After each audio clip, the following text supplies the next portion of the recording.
Hyderabad CP సర్జనర్ మరొక కీలక ప్రకటన జారీ చేశారు. బలవంతపు వసూళ్లకు పాల్పడితే కఠినమైన చర్యలు తీసుకుంటామని హైదరాబాద్ లో ఉన్న ట్రాన్స్జెండర్లకి హెచ్చరికలు జారీ చేశాడు. సమాజంలో గౌరవప్రదంగా జీవించాలని, కాదని బలవంతపు వసూళ్లకి పాల్పడితే కఠినమైన చర్యలు తీసుకుంటామని హెచ్చరించాడు.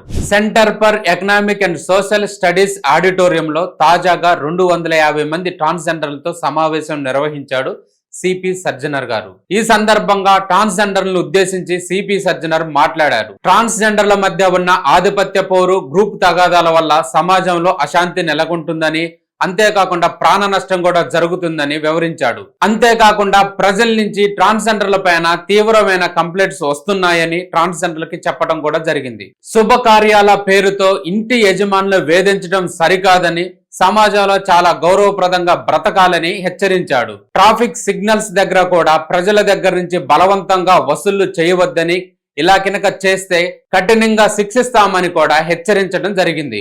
మీపై నమోదయ్యే కేసులు మీ జీవితాన్ని నాశనం చేస్తాయని, అమాయక ప్రజలను ఇబ్బంది పెడితే మాత్రం ఎట్టి పరిస్థితుల్లో ఒప్పుకోనని కూడా ట్రాన్స్జెండర్లకి సిపి సర్జనర్ గారు హెచ్చరికలు జారీ చేశాడు.